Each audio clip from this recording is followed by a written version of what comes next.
네, 안녕하세요. 저는 공진 IT에서 일하고 있는 황윤경 매니저라고 하고요. 제가 주로 하고 있는 쪽은 데이터 분석, 데이터 엔지니어링 쪽 업무라고 생각을 해주시면 될 것 같습니다. 저는 오늘 주제를 크게 세 개로 안내를 드릴 거예요. 파워 BI 혹시 여기 써보신 분 계신가요? 제가 알기로는 많은 분들이 이미 쓰고 계실 것 같은데, 파워 BI를 안 써보신 분. 그럼 질문 하나만 더 드릴게요. 혹시 기술 쪽에서 그 기술 쪽 업종으로 근무하고 계신 분들이 얼마나 계시나요? IT 직군이나 하시는 분들. 소원 한번 들어주시겠어요? IT다. 왜냐하면 저는 사실 좀 기술 세션 느낌이라서 제가 조금 난도를 한번 조절을 해보도록 하겠습니다. 그러면은. 네. 파워 BI에 대해서 간단하게 소개를 하고 넘어갈게요. 아마 많이들 알고 계시겠지만 파워 BI는 데스크탑, 그다음에 모바일, 웹, 이 세 개로 가장 많이 쓰고 있다라는 건 아마 알고들 계실 거예요.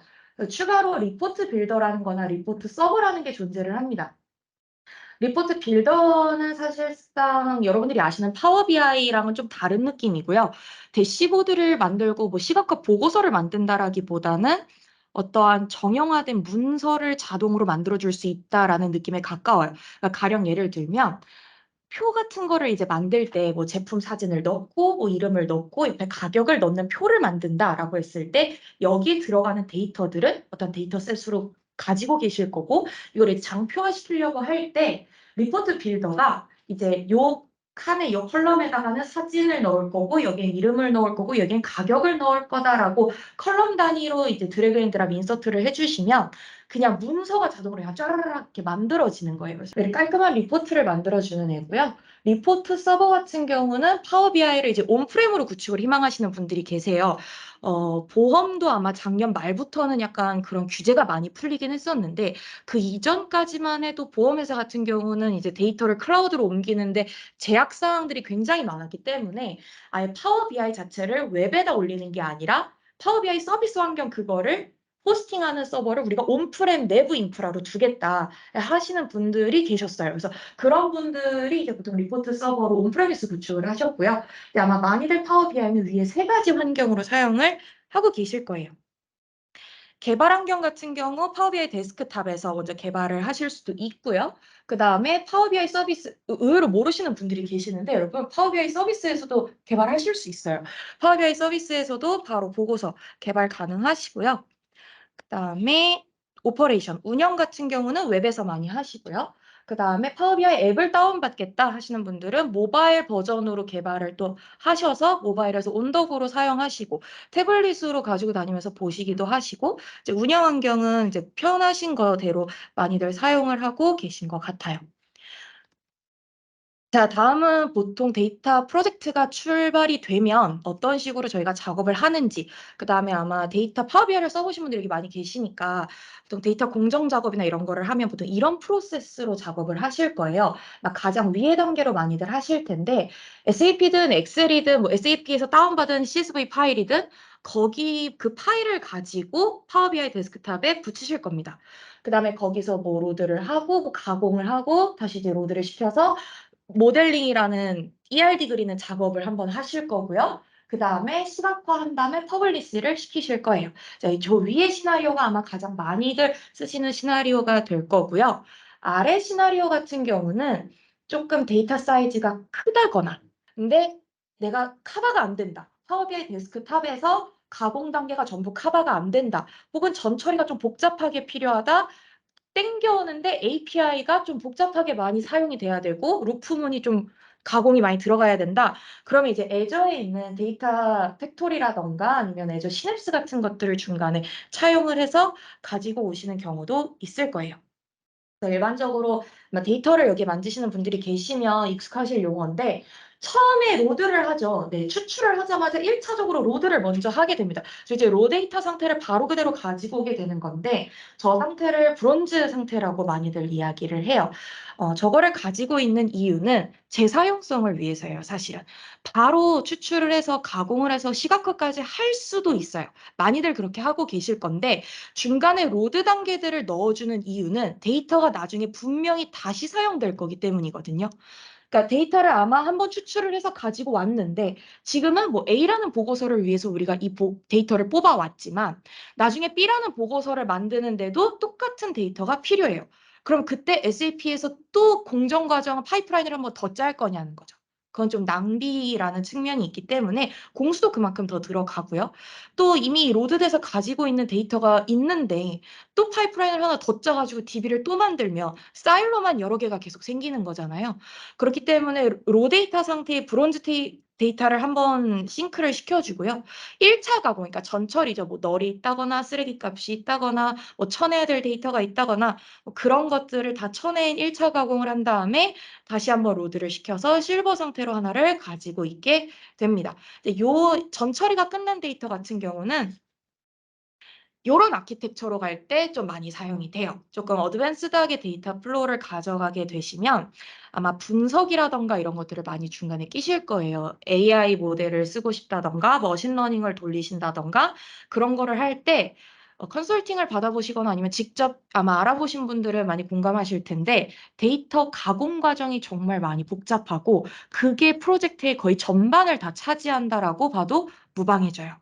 근데 이미 이전에 어떤 데이터 프로젝트를 하면서 우리가 로드를 중간중간에 시켜놓고 전 처리가 완료된 좀 깔끔한 데이터를 가지고 있으면 거기에 바로 붙어도 되거든요. 그걸 그대로 가져다가 쓰면 조금 더 공수부터 시작을 해서 프로젝트 과정이 조금 단순화될 수가 있어요. 물론 그린필드에서 시작하시는 분들은 처음부터 다 하셔야겠지만, 근데 이제 저런 것들을 가지고 있지 않게 되면 나중에 AI를 도입하게 될지도 모르고 머신러닝을 하게 될지도 모르는데 확장성 면에서 많이 떨어지게 되죠. 중간중간 데이터를 저렇게 관리해서 가지고 계시지 않으면. 그래서 아마 데이터 프로젝트를 띄게 되면 스탠다드, 가장 기본으로 가져가시는 흐름이 될 거고요. 조금 어드밴스드가 되면은 중간에 분석을 끼면서 가시게 될 거예요. 애저에 있는 뭐 코그니티브 서비스라던가 ML 스튜디오라던가 뭐 스크립트가 필요하다 그러면은 애저 펑션 같은 거를 중간에 껴서 가공이나 분석 처리들을 많이들 하고 계시고요. 네, 여기까지 파워 BI가 러프하게 어떤 건지 아마 다들 잘 알고 계시겠지만 그 다음에 이제 데이터 분석 프로젝트가 시작하면 어떤 식으로 진행이 되는지 이제 간단하게 설명을 드렸고요. 파워 BI는 사실 여러 기능들에 대한 기본 기능은 많이들 알고 계실 거라고 생각을 해요. 그래서 저는 조금 더 거버넌스 측면으로 파워 BI가 여러분한테 어떠한 관제라던가 보안에 대한 기술적인 부분을 제공해 드리고 있는지에 좀 포커스를 맞추려고 합니다. 데이터 프로젝트를 하려고 하면 특히 클라우드에서 아키텍처를 구현하려고 하시면 보안팀이라던가 시레벨 분들하고 가장 먼저 부딪히는 질문이 우리 데이터가 클라우드에 올라가도 되느냐, 정책상 부족한 게 없느냐, 막히는 게 없느냐, 해도 되는 거냐, 이제 이런 것들을 되게 많이 검증을 하고 통과를 하게 되실 거예요. 그래서 아마 보험이라던가 사람의 이제 바이오 데이터나 PII 이런 것들을 많이 가지고 있는 회사들은 클라우드라는 옵션 자체를 좀 많이 꺼려요. 근데 이제 저도 그 문서를 디테일하게 본 건 아닌데 작년인가에서 클라우드 아키텍처를 구축하는 대회가 있었어요. 이게 이제 해마다 있거든요. 그래서 보안 아키텍처를 구축하는 대회였는데 1위를 한 팀이 전부 다 애저 솔루션만 사용해서 클라우드 아키텍처를 구현을 했었는데 보안 측면에서 1위를 먹었었더라고요. 그래서 애저를 잘 살펴보시면 애저의 아키텍처나 MS가 제공하는 여러 가지 기능들을 잘 살펴보시면 여러분들이 보안에서 막힐 것 같은 부분들을 우회하거나 뚫을 수 있는 부분은 분명히 있기 때문에 막 그런 걸 좀 잘 살펴보시기를 권해드릴게요. 그래서 일단 데이터 레지던시부터 한번 같이 설명을 드리면 요거는 이제 라이선스랑 상관없이 파워 BI를 쓰시면 클라우드 자체가 이제 뒤에서 어떻게 운영되는가예요. 파워 BI 서비스도 결국은 SaaS죠. 그러니까 데이터 센터가 MS 쪽에 있는 거고 전 세계에 퍼져 있는 거고 우리는 그쪽 데이터 센터에서 운영되는 인프라를 우리는 사용을 하는 건데 재해가 발생하면 어떤 정책으로 운영이 되느냐 파워 BI 서비스를 쓰는데 내가 쓰고 있는 파워 BI 서비스 테넌트 혹은 리전이 뭐 캘리포니아 아마 여러분들은 다 코리아 쪽에 구축을 해 두셨겠지만 유독 자연재해가 많이 일어나는 곳에 있어요. 그러면은 재해가 일어났을 때 데이터 센터가 다운되거나 하면 어떤 식으로 뒤에 백업이 되느냐 이제 이런 것들이 많이 궁금해 하실 수 있는데 애저에 익숙하신 분들은 또 이 많이 보신 개념이실 거예요. 어베일러빌리티 존이라고 가용성 영역이죠. 네, 같은 애저 리즌 안에 두 개의 백업 데이터 센터를 가지고 있습니다. 그래서 여러분들이 파워 BI 서비스를 쓸 때 메인으로 돌아가는 데이터 센터가 있고요. 그거를 같은 리전 안에 백업으로 가져간 데이터 센터 두 개가 붙어요. 이제 이렇게 있는 상태에서 장애 복구 시 그럼 리전 자체가 다 다운되면 어떡하냐? 그렇기 때문에 지리적인 위치에서 가까운 다른 리전인데 지리적으로 가까운 리전에 있는 데이터 센터 하나가 장애 복구 용도로 하나가 더 붙어서 여러분들한테 파워 BI 서비스를 제공하고 있는 상황이에요. 자, 다음은 컴플라이언스 부분인데요. RLS는 아마 써보신 분들은 익숙하실 수 있어요. 들어보신 분들은 있을 텐데 OLS에 대해서는 아마 익숙하지 않으신 분들도 있을 거예요. 파워 BI는 기본적으로 테이블 로우 단위로 여러분들이 인증을 설정할 수가 있게 돼요. 어떤 계정에 대해서 예를 들어서 이제 하나의 컬럼에는 나라 정보가 있고 하나의 컬럼에는 뭐 매출 정보가 이렇게 숫자들이 이렇게 쭈르륵 찍히면 특정 계정에 대해서는 미국에서 발생한 매출에 대한 것만 보고서에서 보고 싶게 할 수도 있고 어떤 사용자에 대해서는 뭐 유럽에서 발생한 매출건에 대해서만 볼 수 있게 해주고 싶은 거예요. 하나의 하나의 대시보드를 구축했을 때 여러 개를 나눠서 구축한 게 아니라 하나의 대시보드를 구축했을 때 다른 계정이 붙었을 때 다른 데이터를 보게 해줄 수 있는 거죠. 그게 이제 RLS, 로우 단위로 필터링을 해줄 수 있는 기능이에요. 근데 OLS는 뭐냐면요. 열 단위라던가 테이블 단위로도 권한을 설정해서 필터링을 해줄 수가 있어요. 그래서 이런 것들을 잘 사용하시면 민감 데이터, 아까 말씀드린 PII라던가 이런 데이터를 포함을 하는 거에 대해서는 이제 여러분들이 컴플라이언스에 대해서 부딪히는 부분들을 충분히 다 넘길 수 있다라는 부분 설명해 드렸고요. 그다음에 이제 네트워크 시큐리티 부분입니다. 온프레미스 게이트웨이 많이 깔아서 사용들을 하셨죠. 근데 막상 이거를 깔면 그래서 이게 왜 어떻게 동작이 되는 건데? 라고 생각을 하신 분들이 많이 있었을 거예요. 이거 깔면 끝나는 건가? 그럼 내가 온프렘을 통해서 나간 데이터는 어딜 통해서 어떻게 서비스까지 올라가는 건데? 라는 생각을 하실 거예요. 그 다음에 이렇게 연결을 해두면 서비스에 올려놓으면 SQL이라던가 다른 데이터베이스에 연결한 경우에는 서비스에서 다이렉트로 붙죠. 이제 그 경우엔 여기서 나간 쿼리가 어떻게 거기까지 도달하느냐 이제 이런 것들에 대해서 많이 의문을 가지시는 분들이 계신데 우리가 까는 거는 온프레미스 게이트웨이 저거 하나예요. 그래서 저렇게 나가면 중간에 에이저 릴레이라는 게 붙고요. 그 위에 게이트웨이 클라우드 서비스가 또 붙고 클라우드 서비스 저거를 이제 파워비아이 서비스라고 봐주시면 될 것 같아요. 파워비아이 서비스에서 쿼리를 보내요. 인증 정보라든가 이런 거를 쿼리를 보내서 게이트웨이 클라우드 서비스 큐에다가 쌓이면 그게 애저 릴레이를 통해서 온프렘까지 들어오게 되거든요. 근데 이 과정에서 여러분들이 별도의 뭐 인바운드 포트를 개방하신 적은 없을 거예요. 그냥 게이트웨이 인스톨만 하면 바로 다 쓰실 수 있었잖아요. 웹소켓 방식을 통해서 바이다이렉셔널로 지금 소통을 하고 있기 때문에 여러분들이 별도의 인바운드 포트 개방을 하실 필요가 없고 온프렘을 통해서 나간 모든 데이터 이제 패킷들 같은 경우는 애저 백본 네트워크를 통해서 갑니다.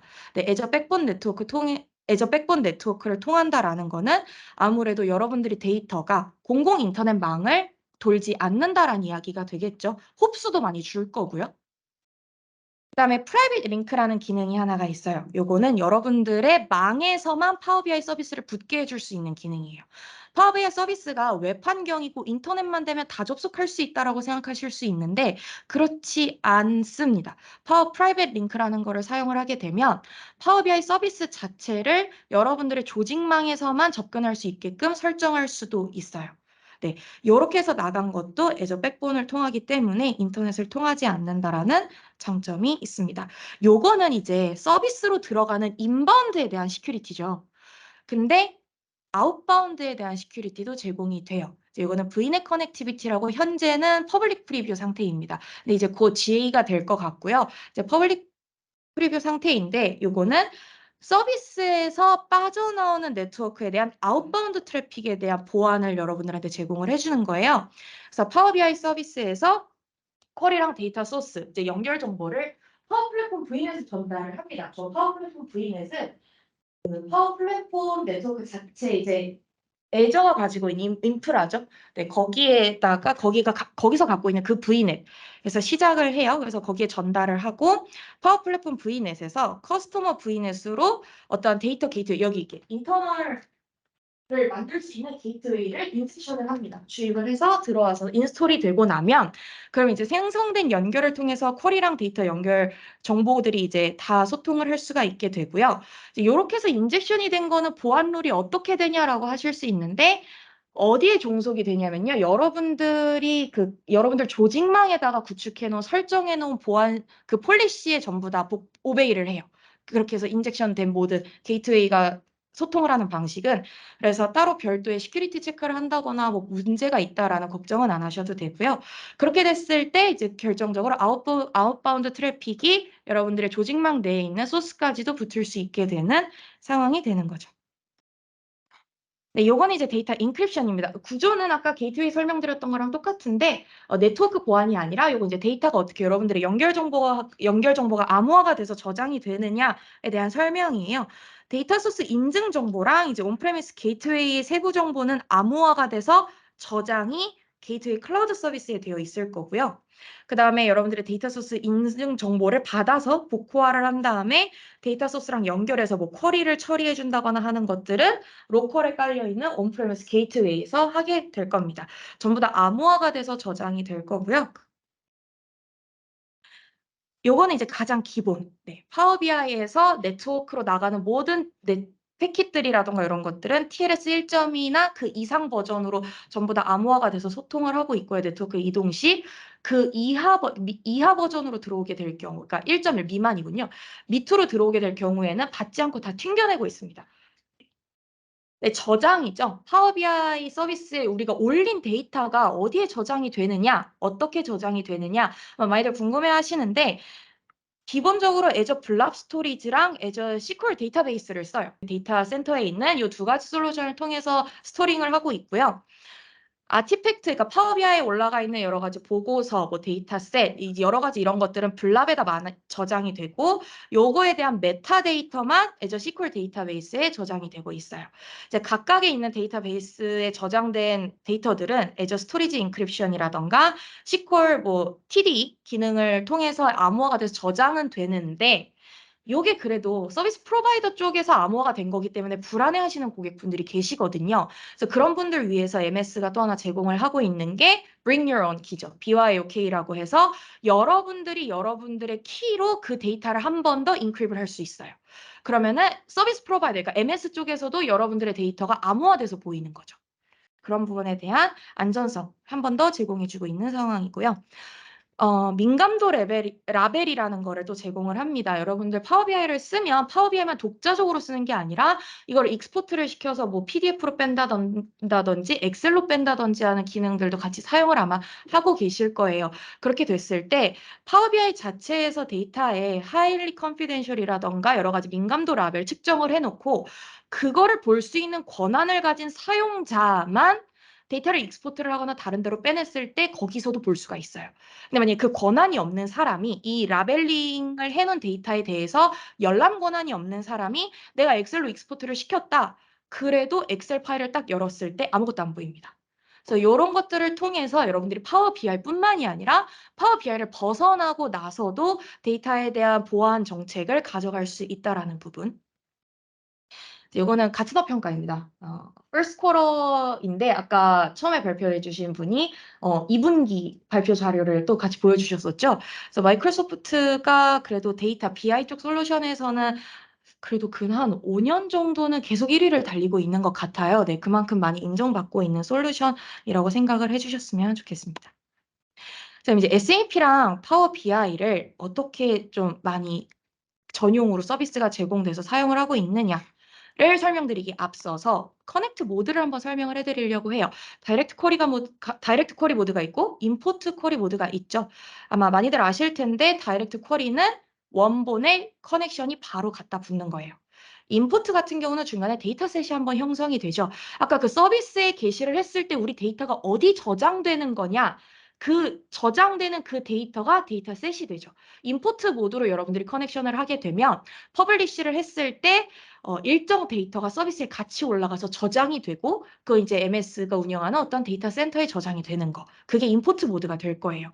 다이렉트 쿼리는요. 파워 BI에서 바로 여러분들의 원본에 갖다 꽂히는 거기 때문에 뭐 중간에 MS가 운영하고 있는 데이터 센터에 여러분들의 데이터가 저장이 된다거나 하는 일은 없습니다. 바로 이 커넥션이 붙어요. 네, 이런 커넥트 모드 두 개를 제공을 하고 있고요. 파워비아이 이거 SAP뿐만이 아니라 그냥 파워비아이 자체에서 제공을 하고 있는 커넥션 옵션이죠.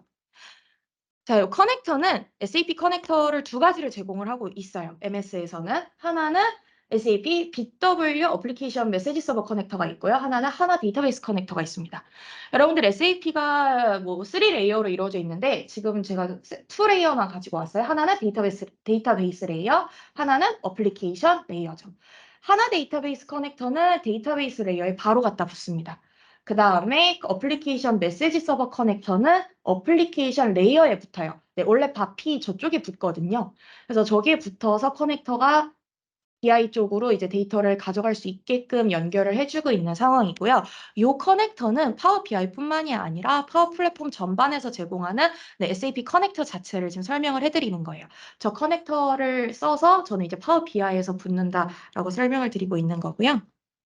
네, 하나하나 설명을 드리면 SAP 하나 DB 커넥터는 지원 버전이 좀 있어요. 네, 아마 여기서 해당이 안 되시는 분들은 다른 방식으로 붙으셔야 될 거예요. 네, 근데 이제 우리가 커넥터를 왜 쓰냐 하면 SAP 쓰시면 여러분들이 거기 만들어 놓은 뭐 애널리틱 뷰라던가 뭐 계산화된 뷰, 칼큘레이션 뷰라던가 이런 하이어키 구조들 많이 만들어 쓰시잖아요. 데이터베이스에 바로 SQL이라던가 오라클 커넥터를 써서 붙을 수도 있어요. 우리 지원 버전이 안 된다. 그러면은 그거 써서 붙을 수도 있긴 합니다. 근데 그렇게 됐을 때는 데이터베이스 쪽에 SQL이나 오라클 DB 커넥터로 붙기 때문에 이러한 SAP에서 여러분들이 만들어 놓은 것들을 다 인식을 해서 가지고 올 수는 없어요. 근데 이제 SAP 커넥터를 쓰는 이유는 여러분들이 SAP에다 이렇게 만들어 놓은 것들까지 이런 아티팩트들을 전부 다 인식을 해서 가지고 올 수 있다라는 장점, 그 다음에 여기 싱글 사인온을 지원한다고 설명을 해드렸었잖아요. 이 싱글 사인온 같은 경우는 여러분들이 하나, SAP 하나라던가 뭐 아니면 ECC라던가 사용을 하고 계실 때 거기 계정에다가 아마 열람 권한들을 아마 다 지정을 해놓으실 거예요. 어떤 계정은 어떤 테이블, 어떤 계정은 뭐까지만 볼 수 있게끔. 그 계정을 통해서 커넥터를 인증을 해서 여러분들이 SAP에 붙게 되면 그 권한이 SAP에서 제공하는 거에 종속이 돼요. 그러니까 그거를 만약 A라는 테이블을 이 계정에 대해서는 못 보게 해놨다. 그럼 그 계정으로 SSO를 해서 커넥터에서 붙으면 파워 BI 데스크탑에서도 그건 다 걸러져서 붙을 수가 없게 돼요. 그래서 이런 기능들, 여러분들이 SAP에서 가지고 사용하고 계시는 여러 가지 기능이나 설정하고 있는 권한, 이런 것들 다 가지고 와서 쓰고 싶다 하시면은 SAP 커넥터가 사실은 베스트 초이스가 될 거고요. 아쉽게도 지원 버전이 붙지를 못한다. 그러면은 뭐 SQL 커넥터라던가 오라클 커넥터라던가 이제 이런 식으로 붙으실 수밖에는 없겠죠. 네, 마찬가지로 BW 어플리케이션 서버 커넥터도 네, 이렇게 여러분들이 가지고 있을 수 있는 기능들을 많이 제공을 해드리고 있어요. 뭐 레벨이라던가 키피규어라나 백스콜이라던가 인포 큐브 뭐 이런 것들을 다 할 수가 있는데 SAP 커넥터 설명을 드리면 가장 많이 나오는 질문 중에 하나가 DSO에 붙을 수 있어요. 왜요? 못 붙습니다. DSO에 다이렉트로 붙을 수는 없어요. 네, 요거는 염두를 해주셨으면 좋겠고요. 마찬가지로 SSO를 지원을 해요. 대신 이제 케로베로스만 제공을 하고 있고요. BW 쪽은. 두 가지 커넥터 전부 다 SAP랑 이제 같이 만들어낸 커넥터이기 때문에 그만큼 안전성, 그 다음에 SAP 쪽에서도 인증을 해주고 있는 만큼 굉장히 아마 사용하시는데 불편하거나 뭔가 이슈나 트러블이 많은 커넥터는 아닙니다. 안전한 커넥터고요. 네, 이제 트레이싱. 아마 궁금하실 거예요. 커넥터를 연결을 했어요. 개발자분들이 아마 되게 답답하실 거예요. 사스다 보니까 뒷단에서 처리되는 거를 확인을 할 수가 없어요. 파워비아이를 쓰다 보면 뭐 오류가 났대요. 뭐 생각대로 데이터가 안 끌려져 와요. 알 수가 없어요. 까볼 수가 없는 거예요. 그래서 이런 것들에 대해서 불편함을 토로하시는 분들이 굉장히 많아요. 그래서 그런 분들에 대해서 좀 설명을 드리는 건데 트레이싱을 할 수는 있습니다. 이제 하나 데이터베이스 커넥트 같은 경우는 ODBC 드라이버를 추적을 하는 경우 하나가 있겠고요. 그다음에 하나는 뭐 SQL DB를 물리적으로 사용하고 계신다면 서버 프로파일러라는 걸 붙여서도 써볼 수가 있어요. 이제 이거는 애널리틱 뭐 설정을 해가지고 로컬 IP로 설정을 해서 붙으면 SQL 서버 프로파일러에서도 여러분들이 MDX 쿼리가 나간다라던가 이런 것들을 중간에 다 캡처를 해가지고 확인을 하실 수가 있고요. 여기 이제 명령어, CMD 명령어 보여드린 쪽은 ODBC 드라이버 추적하는 그 명령어거든요. 저렇게 명령어 쳐가지고 트레이스 온 시키신 다음에 파워 BI 켜서 캐시 전부 다 리셋하시고 오류가 났던 시나리오 그대로 한 번 더 돌리신 다음에 저 경로 그대로 가서 보시면 네, 그 오류가 났고 뭐가 하는 로그 파일들이 다 저장이 되어 있는 걸 한번 까보실 수가 있으실 거예요. 그래서 이건 하나 데이터베이스 커넥터에서 제공해드리고 있는 거고요. 이제 이거는 BW 어플리케이션 메시지 서버 커넥터에서 제공하는 건데요. 요거는 파워 BI 자체에서 그 데스크탑에서 여러분들한테 드리고 있어요. 그래서 시스템 로컬 환경 변수 생성을 일단 먼저 해주셔야 돼요. 요거는 데스크탑이 아니라 여러분들 로컬에서 환경 변수 생성을 하실 때 이름을 PBI 언더바 enable SAP BW 트레이싱 값은 true로 주신 다음에 파워 BI 데스크탑 옵션에서 진단, 그다음에 추적 허용을 켜주시면 되고요. 그다음에 이제 로그 저장 폴더 이제 저기 가서 링크 누르시면 바로 어디로 로그가 저장될지 그 폴더로 이동이 되실 거예요. 그래서 가셔 그 폴더에다 모든 집 파일들이 다 업로드가 될 거기 때문에 경로 가지고 계시면 될 거고요. 이 두 개 에러창 같은 경우는 SAP 커넥터 쓰시거나 연결하시면서 아마 가장 많이 영문 모르게 보게 되실 에러 유형 두 가지입니다. 그래서 그거 아마 보신 분들도 계실 거고 못 보신 분이 있다면 발생할 수 있다는 거. 네.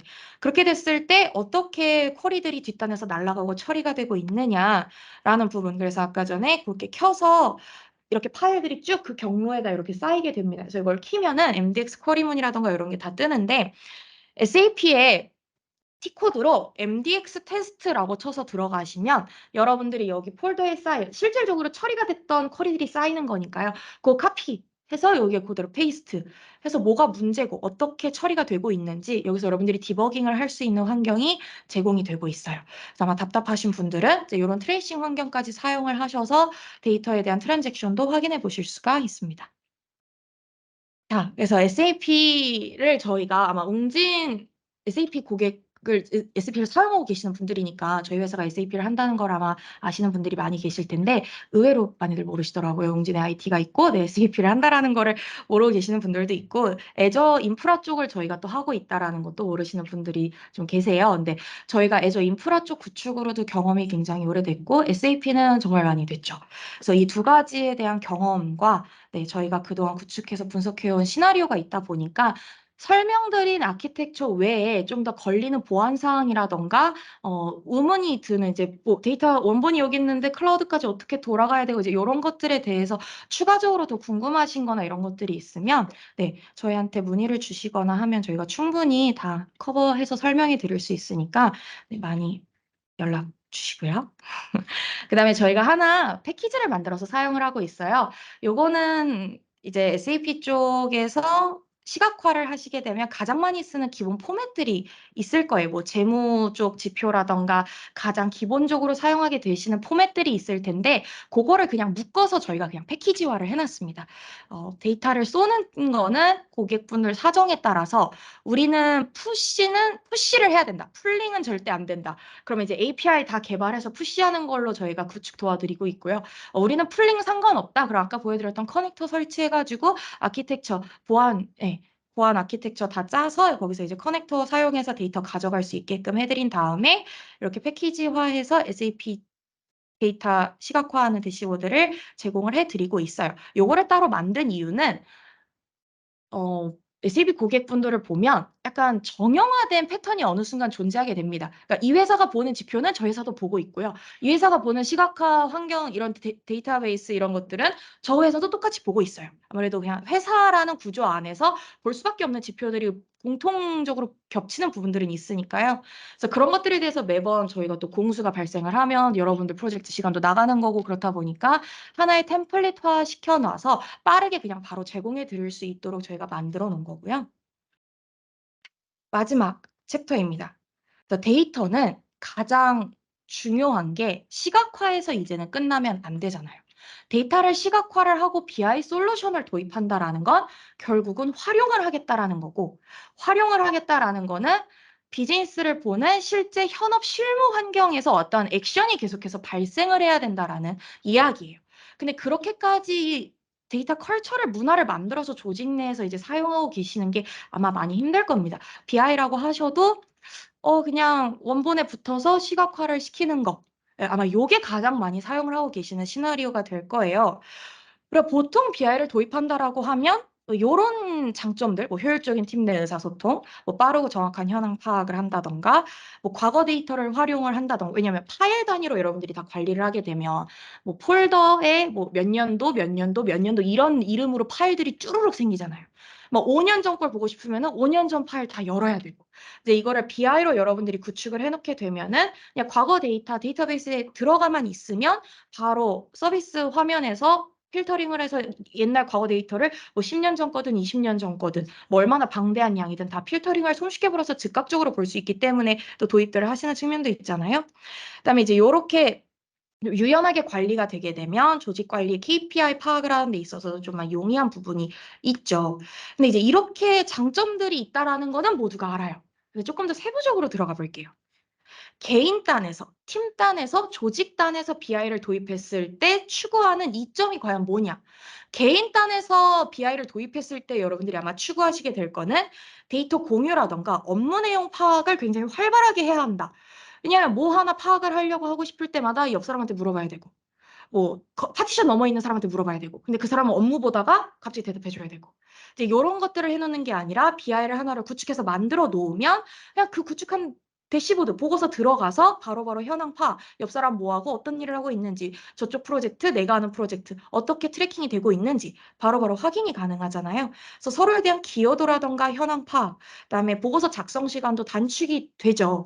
왜냐하면 매번 할 때마다 엑셀로 그래프 뽑고 뭐 하고 이러시는 게 아니라 한번 만들어 놓은 거에다가 데이터가 그냥 들어오기만 하면 바로 즉각적으로 시각화가 돼서 보여지니까 매번 보고서를 작성해야 되는 시간이 단축이 된다. 아마 이런 이점들 때문에 쓰고 계실 거예요.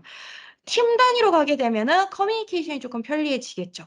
뭐 원인 파악하는 시간이 단축이 된다거나 프로젝트에서 뭔가 이슈가 발생한다거나 했을 때 그다음에 관리가 효율적이 될 거고요. 좀 조직 단으로 넘어가게 되면 그래서 KPI나 실시간 현황 파악, 각 부서나 팀 내에서 뭐 직원들이 일한 거를 한번 수집해서 팀은 팀대로 또 한번 취합해서 그렇게 해서 보고가 올라가고 이게 굉장히 시간이 오래 걸려요. 특히 마케팅이라던가 영업 같은데 이제 그런 뭐 업종으로 가게 되면 데이터가 얼마나 신선하냐, 그 신선도가 굉장히 민감해지는데 레가시 쪽 구조에서는 아무래도 C레벨에서 보고를 받았을 때 데이터가 out of date 돼 있을 옛날 데이터, 이미 히스토리성이 되어 있을 가능성이 좀 높아요. 실시간이 아니라는 거죠. 근데 여러분들이 BI 솔루션을 한번 구축을 해 놓으면 저 하나의 대시보드에서 C레벨도 붙고, 그쵸? 중간 관리자도 붙고, 그다음에 일반 사용자도 일반 사원들 단에서도 붙고, 조금 더 애자일하고 수평적인 보고 체계가 가능해지죠. 그러면 훨씬 더 업무 처리라던가 이런 부분에 대해서 빠르고 정확하고 취합하고 보고하는 과정에서 아마 여러분들 체감하시겠지만 누락되는 경우도 있고 사람이 많이 손을 쓰다 보니까 휴먼 에러 같은 것도 좀 많이 난단 말이에요. 근데 이제 이런 식으로 솔루션을 구축해서 가게 되면 그런 것들에 대한 부담이 좀 많이 덜어지게 되겠죠. 자, 그러면은 시나리오를 제가 한 3개 정도 보여드릴게요. 이게 아마 가장 많이 사용하고 계시는 시나리오일 거예요. 인사이트를 극대화하자죠. 가장 단순한 포맷이죠. 그래서 이런 시나리오를 구축을 하게 되면 요렇게 아마들 구축을 하실 거예요. 원본에서 바로 붙기. 이제 이 시나리오 같은 경우는 의료기기 판매 기업이었는데요. 이제 의료기기의 시장 점유율을 지역별, 뭐 제품군별, 병원 유형별로 파악을 해서 시장 성장률하고 자사의 매출률을 비교해서 자사의 포지션을 좀 파악하고자 하는 니즈가 있었어요. 이건 정말 시각화까지만 가볼 수 있는 니즈죠. 네, 원본에서 가져온다. 여기서 좀 특이했던 거는 여기는 공공 데이터를 활용을 했어요. 시장의 점유율을 확인하고 싶었기 때문에 건강보험심사평가원의 오픈 데이터를 가지고 와서 전반적인 의료기기의 시장과 거기서 우리가 내고 있는 매출에 대해서 러프하게 그러면 점유율을 파악할 수가 있으니까 이런 식으로 데이터를 활용했었던 케이스였고요. 하나는 이제 여기가 보험회사예요. 여기는 온프렘으로 구축이 됐어요. 꽤 애를 먹었던 경우였는데 일단 여러분 인터넷이 안 돼요. 그러니까 제가 딱 들어갔는데 PC를 줬는데 인터넷 연결이 안 돼 있어요. 그러니까 메일을 테더링을 해서 그 제 데이터를 연결을 해보려고 했었거든요. 제공받은 PC에. 근데 딱 연결을 하자마자 1분 안에 꺼져버려요, 테더링이. 그래서 메일을 다 쓴 다음에 키자마자 1분 내로 샌드를 다 하고 그러고서 딱 꺼지고 약간 업무를 이렇게 했던 네, 그런 좀 네, 힘들었던 터프했던 케이스긴 했는데 여담이고요. 이제 여기 같은 경우도 마찬가지로 매출, 고객, 계약 전반. 여기는 수집 과정에서 좀 특이했던 게 포인트가 그러니까 데이터베이스 자체 엔드 포인트만 해도 한 13개 정도 됐었습니다. 뭐 엑셀에 뭐 어떤 건 DB인데 DB가 막 여러 개로 나누어져 있고 DB 안에서도 뭐, 뭐 서버도 분리되어 있는데 DB도 분리되어 있고 그래서 되게 복잡해서 그걸 일단 다 수집을 해봤어요. 왜냐하면 하나의 대시보드를 구축을 한다고 하시니까 13개의 주제로 하나의 보고서를 네, 구축을 해서 다 분석을 한 다음에 또 파워 BI로만 저희가 들어갔었고요. 이제 여기 전자기기 판매 기업은 좀 API라던가 수집 과정에서 방대하게 필요했었던 시나리오여서 저희가 애저에 있는 솔루션 시냅스를 사용을 해서 가지고 왔었습니다. 그래서 이렇게까지 가면 다 기본 시나리오예요. 데이터를 연결해서 시각화를 한다. 딱 여기죠. 네, BI를 다르게도 써볼 수가 있어요. 여러분들이 DT를 하시게 되면 모니터링이 필요하실 거예요. 우리가 도입은 했어요. 뭐 팀즈도 도입을 했고 M365 도입을 했어요. 모든 걸 다 도입을 했는데 그래서 사용자가 우리 회사 직원들이 얼마나 이걸 활발하게 쓰고 있고 우리 회사의 DT의 전환율이 얼마나 되고 있느냐 이런 것들을 가시적으로 보여줄 평가 지표가 보고하는 입장에서는 필요해요. 그쵸? 네, 이게 항상 필요해요. 그래서 이런 것들을 여러분들이 파워 BI에 결합을 해서 모니터링이나 매니징을 하는 용도로 써볼 수가 있어요. 웅진 싱크빅 저희가 프로젝트 뛰었던 케이스인데요. 원본에서 자동화 처리를 해서 이제 뭘 하는 거였냐면 아침에 은행에서 사원들의 그 법인카드 사용 내역들이 싹 들어옵니다. 그러면은 그게 SAP 한번 싹 들어오면 SAP에서 그 데이터를 다 가지고 와서 전표 처리를 다 돌려요. 뭐 위반 사항이라던가 뭐 허용 사항이라던가 전표를 올릴 때도 뭐 남은 금액이라던가 얼마나 썼는지 이런 거 파악을 해서 뭐 반려를 시키고 아니면은 통과를 시키고 뭐 위반 사항이라면은 무슨 업종 때문에 위반이 됐는지 이런 것들에 대한 로직 체크를 다 해서 전표 처리를 하는 거를 다 자동화를 시켰어요.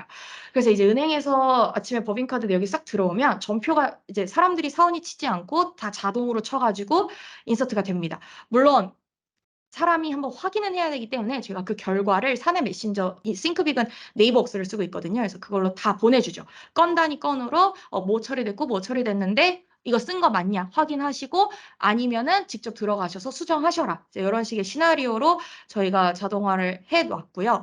요게 잘 돌아가는지가 궁금했던 거예요. 그리고 요게 잘 돌아가는지도 궁금은 했고 위반건이라던가 허용건, 법인카드를 얼마나 모범적으로 사용을 하고 있느냐 이런 것들에 대한 매니징 측면에서에 대한 니즈도 좀 있었어서 이런 것들을 저희가 제공을 해드렸었죠. 전표 처리 결과. 그래서 RPA에 대해 여기에는 저희가 포함은 안 해놨는데 RPA가 성공을 얼마나 했는지 자동화 아마 도입해보신 분들 아시겠지만 프로세스 하나만 만들지 않아요. 엄청 많이 만든단 말이에요. 근데 이거를 담당자가 매번 사이트를 들어가가지고 이 플로우가 오늘 제대로 돌았는지 안 돌았는지 이거 사실 파악하기 되게 힘들어요. 조금 한 발 더 나가신 분들은 뭐 팀즈로 메신저 쏘면 되지. 그래서 플로우 하나 성공적으로 끝날 때마다 팀즈로 메신저를 또 쏘는 거를 해놓기도 해요. 근데 그것도 메신저가 플로우가 한 13개 정도 되면 매일매일 13개 메신저가 다 오는 거예요. 근데 이게 실패건으로 왔는지 성공건으로 왔는지 글자를 또 다 읽어봐야 되고 이제 이런 것들에서 불편한 니즈들이 좀 있어서 플로우별로 석세스인지 뭐 실패인지 실패면은 왜 실패를 했는지에 대한 여부 이런 것들도 BI로 다 모니터링 보고서를 제공해 드렸고요. 이거는 전표 처리 결과에 대해서 저희가 제공해 드린 BI입니다. 매니징 목적에 가까웠어요, 여기는. 다음은 여기는 판매 분석해서 RPA로 수요 예측을 했었던 케이스인데요. 마찬가지로 자동화 처리해서 이렇게 해서 진행된 부분을 BI에서 시각화를 하는 내용이었어요. 그래서 여기 보시면 단순히 우리가 이제 수요 예측을 해서 돌리고 그런 판매 현황이라던가 이런 것들을 시각화를 시켜주는 아까 보여드렸던 첫 번째 시나리오 맥시마이즈 인사이트 그 용도뿐만이 아니라 RPA 자동화가 돌면서 예측한 수요의 그 성공률, 예측 성공률과 실제로 레거시 사람이 이전해서 돌리고 있었던 그 성공률 이제 그거에 대한 게 얼마나 차이가 있고 잘 돌아는 가고 있는지 성공을 뭐 얼마나 되고 있고 정확도가 얼마나 되고 있고 이제 이런 것들에 대한 걸 같이 제공을 해드렸고요. 여기는 OCR 분석이 들어갔었습니다. 임차전표 서류 같은 것들을 사진을 찍어서 올리면 서류의 임차전표 내용들을 다 분석을 해서 그런 것들을 처리해주는 자동화 프로세스 그리고 그 끝에 모니터링하는 화면까지. 그래서 어떤 건들이 있었고, 왜 실패를 했고, 뭐, 왜 생성이 실패가 됐으면 뭐 얼마나 무슨 건으로 무슨 이유로 이제 이런 것들을 다 제공해 드렸고요. 요거랑 같이 그냥 테이블 형태로 완전히 로 데이터까지 검색해 보실 수 있도록 그냥 테이블로 꽉 찬 화면도 하나 제공은 해 드리기도 했어요. 왜냐하면 요약된 화면도 필요하지만 디테일에서 들어가게 되면 결국은 그냥 로 테이블 다 뒤지는 게 제일 확실할 때도 있거든요. 그래서 항상 저희가 제공을 하게 되면 웬만하면 두 개를 다 가져가시는 게 좋다라고 해서 제공을 해 드리고 있습니다. 그래서 요거는 파워 BI 자체에서 제공을 하고 있는 여러분들 사용 매트릭이에요. 그냥 파워 BI 사용하고 계시면 바로 써보실 수 있는데 요런 기능이 있어요. 뷰어 유사지 매트릭 리포트라는 걸 클릭하면 자동으로 생성이 되는데 그 보고서에 대해서 얼마나 사용자가 접속을 해서 사용을 하고 있는지에 대한 매트릭을 파워 BI에서 자동으로 제공해 주고 있어요. 네, 마지막 시나리오죠. 그래서 결국은 우리가 데이터를 봤어요. 시각화 인사이트도 얻었고 다 좋은데 이걸 어떻게 비즈니스 액션까지 우리가 이어질 수 있을 것인가에 대한 게 지금 여러분들 아마 대부분의 숙제이실 거예요. 가장 큰 고민거리가 되실 거고 이제 여기도 이제 의료기기 판매 기업 시나리오였는데 여기도 이제 원본 가져와서 ELT나 ETL 같은 가공 작업을 애저에서 다 거쳤습니다. 그 다음에 파워 BI로 시각화까지 다 끝냈어요. 근데 저희가 여기서 많이 추천을 드리게 되는 게 파워 플랫폼을 쓰시게 되면 앱스나 오토메이트를 같이 쓰시게 될 거예요. 또 E3나 E5 같은 라이선스를 결제를 하신 분들은 아마 안에 이미 다 포함이 되어 있을 거고요. 솔루션들이 사용하실 수 있도록. 그래서 여기도 그런 케이스여서 그게 다 이미 갖고 계시길래 가지고 있는 거 쓰자 해서 진행이 됐죠. 이렇게 되면 앱스가 여러분들이 개발한 파워 앱이 BI 안에 인베디드가 돼요. 파워 BI 자체에서도 자동화 플로우를 인베디드를 시킬 수가 있어요. 그 어떤 식으로 동작을 할 수가 있냐면요. 음, RPA 같은 경우는 파워 오토메이트를 시각화처럼 안에서 아예 만들어 버려요. 여기 파워 BI 데스크탑 환경이죠. 여기서 파워 오토메이트 아이콘 있으실 거예요. 없으면 가져오시면 되고요. 네, 오토메이트에서 열면 여기서 플로우를 개발을 아예 하실 수가 있어요. 그러면은 파워 BI 대시보드에서 운영되고 있는 데이터를 바로 오토메이트 플로우를 태우는 거죠.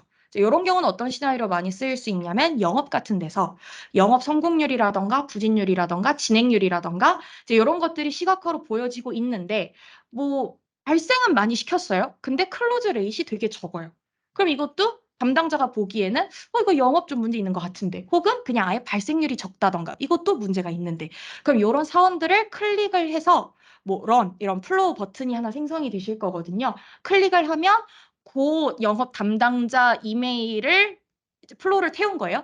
플로우를 태워서 이메일로 메신저를 보낸다던가 알림 메일을 보낸다던가 팀즈 메일을 통해서 뭐 영업 교육 첨석 바랍니다. 뭐 이런 비즈니스 프로세스를 자동으로 대시보드에서 바로 실행할 수 있게끔 하실 수도 있게 되고요. 앱 같은 경우도 여러분들 인베디드 하시면 여러분들이 개발한 앱이 파워 BI 대시보드 여기 보고서에 바로 인베디드가 돼요. 그러면 SAP 같은 경우에 데이터 인서트하면 화면을 만약에 앱으로 개발을 했다. 그러면은 그거를 여기 파워 BI 보고서에다 그냥 바로 집어 넣어서 보고서 보시면서 바로 데이터 인서트 하셔도 되고 뭐 삭제 작업이나 이런 것들을 앱에서 하는 거를 보고서에서 바로 하실 수도 있어요. 그다음에 팀즈랑 인터그레이션 되게 잘 되는 거 이미 많이들 알고 계실 거예요. 뭐 데이터 보다가 뭔가 문제가 있다. 담당자랑 소통해 봐야겠는데 그러면은 그 시각화 지표만 찍어서 담당자한테 팀즈로 메신저 날리면 저렇게 링크를 담당자가 받아서 클릭해서 들어오면 어떤 지표에 대해서 문제가 있었는지에 대해서 다른 건 다 이렇게 블러 처리를 해주고 그것만 하이라이트 돼서 보여지는 화면으로 넘어가요. 그럼 담당자 입장에서 요게 문제라고 했었던 거구나. 이제 이런 소통이라던가 아니면 파워 BI 자체 서비스가 팀즈에 인베디드 돼서 사용할 수 있는 거는 많이들 아실 거예요. 서비스 환경 자체를 팀즈에서 접근해서 바로 쓰실 수 있죠. 팀즈에 들어왔을 때 하나 더 제공하는 게 아까 파워 BI 그 사용량 매트릭처럼 팀즈 사용량 매트릭도 BI에서 원클릭으로 바로 생성이 가능하세요. 그러면은 사용자들 뭐 여기 팀즈에서 미팅이라던가 접속량이라던가 이제 이런 것들을 바로 파악할 수 있는 보고서를 제공을 해주고 있고요. 요거는 이제 파워포인트랑 인터그레이션을 하는 건데 이거 보시면 제가 보고서를 여기에다가 그냥 바로 집어넣어 놓은 거예요. 그래서 클릭을 하면 파워 BI 서비스에 올려놓은 보고서를 저희가 여기 바로 올려놨거든요. 여기 인베디드를 하면 프레젠테이션 저 지금 하는 것처럼 프레젠테이션 하면서 실시간으로 보고서 인터랙션 하면서 쓰실 수 있으세요. 이제 뭐 이미지 캡처해가지고 보고서에 첨부하시고 이런 거 안 하셔도 되고, 네. 여기서 바로 보고서 인베디드 한 다음에 프레젠테이션 하면서 화면 껐다가 나갔다가 뭐 2020년도 캡처해서 넣어놨는데 갑자기 2021년도 지표가 보고 싶다 그러면 또 막 보고서 뒤지셔야 되고 이래야 되잖아요. 근데 그런 거 안 하셔도 되고 파워 BI 자체를 바로 가져와서 사용해 보실 수 있어요. 쉐어포인트에다가도 바로 인베디드 시킬 수 있고요. 보고서 자체를 빠르고 쉽게. 요거는 아마 많이들 사용하게 되실 시나리오라던가 아니면 이런 시나리오에 대해서 조금 예시 제안이 필요하셨던 분들은 구매나 영업, 재무, 제조, 마케팅, 공공 분야에서 어떻게들 사용하고 있는지 또 보고 참고해 보셔도 좋을 것 같아요.